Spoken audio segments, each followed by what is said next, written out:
78માં સ્વતંત્ર પર્વની સુરતમાં હર્ષોલ્લાસ સાથે ઉજવણી કરાઈ હતી।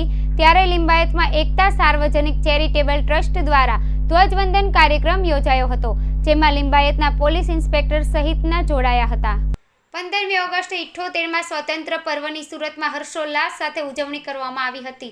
ત્યારે સુરતના લિંબાયત ખાતે એકતા સાર્વજનિક ચેરિટેબલ ટ્રસ્ટ દ્વારા ધ્વજવંદનનો કાર્યક્રમ યોજાયો હતો, જેમાં લિંબાયત પોલીસ સ્ટેશનના પોલીસ ઇન્સ્પેક્ટર વી.એ. જોગરાણાના હસ્તે ધ્વજવંદનનો કાર્યક્રમ યોજવામાં આવ્યો હતો।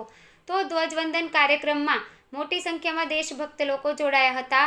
તો ધ્વજવંદનની સાથે સાથે સાંસ્કૃતિક પ્રોગ્રામનું પણ આયોજન કરાયું હતું અને કાર્યક્રમમાં આવેલ 500થી વધુ બાળકોને એકતા સાર્વજનિક ચેરિટેબલ ટ્રસ્ટ દ્વારા લંચ બોક્સનું વિતરણ કરવામાં આવ્યું હતું। આ કાર્યક્રમમાં એકતા સાર્વજનિક ચેરિટેબલ ટ્રસ્ટના પ્રમુખ ઝહીર ખાન પઠાણ અને રાજીકભાઈ શેખ તથા તેમની ટીમ દ્વારા સફળ બનાવાયું હતું। તો કાર્યક્રમની શોભા વધારવા શહેરના શૈક્ષણિક, સામાજિક અને રાજકીય આગેવાનો ઉપસ્થિત રહ્યા હતા। मेरा नाम ज़हीर खान पठान, एकता सार्वजनिक चैरिटेबल ट्रस्ट प्रेसिडेंट। आज यहाँ पर 15 अगस्त का बहुत ही आलीशान प्रोग्राम है। हर समाज के, हर धर्म के लोगों ने इसमें भाग लिया है और सभी यहाँ पर पीआई जोगराना साहब ने इनके हाथ से ध्वजवंदन किया है और यहाँ पर सभी समाज के लोग इकट्ठा हुए और बहुत ही अच्छा प्रोग्राम सफल हुआ है।